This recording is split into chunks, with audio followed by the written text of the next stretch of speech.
Picture this. Your hometown suddenly transformed into a military zone, not due to an actual crisis, but because of a political feud at the highest levels. That's the chilling reality Illinois and Chicago are battling against as they take legal action to prevent President Trump's proposed deployment of the National Guard. It's a story that's sparking heated debates across the nation. And trust me, you won't want to look away. In a bold move, the state of Illinois and the city of Chicago have filed a lawsuit against the Trump administration, challenging their intentions to send in National Guard troops. The legal document kicks off with a powerful statement.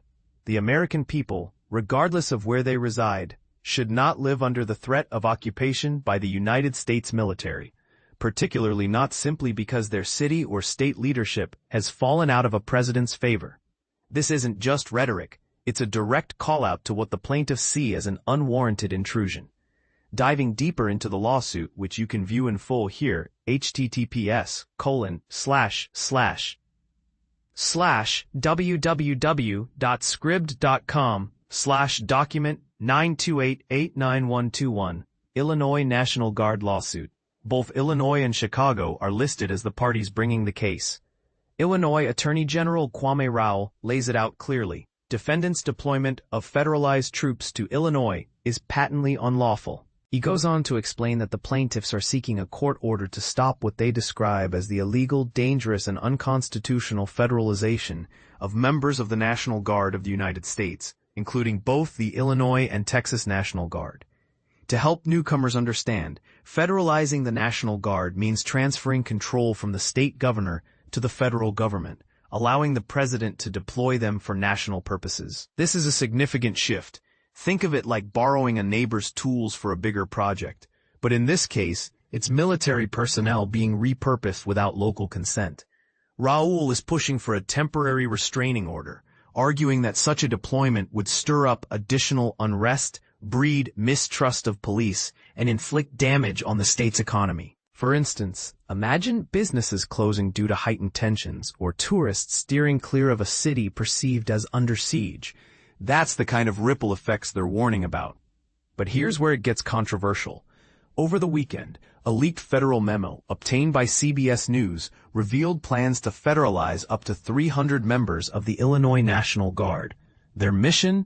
To protect federal property and government personnel performing federal functions. Illinois Governor J.B. Pritzker verified this memo and added that he'd been informed of another 400 National Guard troops from Texas heading to Chicago and Portland, Oregon. It's a move that's raising eyebrows, as it suggests a coordinated effort across states. Adding fuel to the fire, a federal judge in Oregon issued a temporary block on the National Guard's deployment to Portland just this past Sunday. This development underscores the rapid pace of these events, showing how courts are stepping in to weigh the legality. These actions are unfolding against a backdrop where the administration paints Democrat-led cities like Chicago as chaotic battlegrounds plagued by lawlessness, especially amid Trump's aggressive stance on illegal immigration. City officials, however, vehemently disagree, claiming that military intervention is unnecessary and that it's the federal presence itself that's escalating tensions.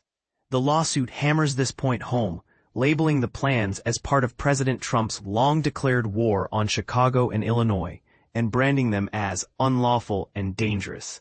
And this is the part most people miss. The core of the dispute boils down to differing views on authority and necessity. Is this deployment a protective measure to safeguard federal interests, or is it an overreach that undermines state sovereignty? For beginners, consider historical parallels like the 1992 Los Angeles riots, where National Guard deployment helped restore order.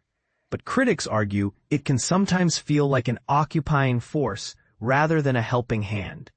Looking ahead, Governor Pritzker and Attorney General Raoul are set to host a news conference at 2 p.m. on Monday, with Chicago Mayor Brandon Johnson joining them.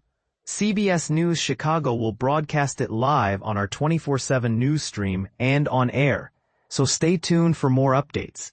The Associated Press contributed to this report. Lawsuit, https://www.cbsnews.com. Chicago/tag Chicago, Illinois, https://www.cbsnews.com/Chicago, Illinois, Trump Administration, National Guard of the United States, https://www.cbsnews.com/team/Sarah Tenenbaum.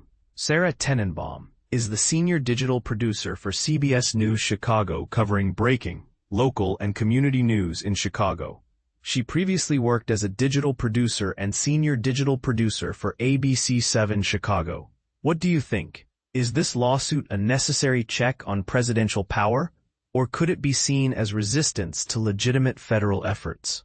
Do you believe military deployments in cities are ever justified, or do they always risk turning into something more divisive? Share your opinions in the comments below. I'd love to hear your take.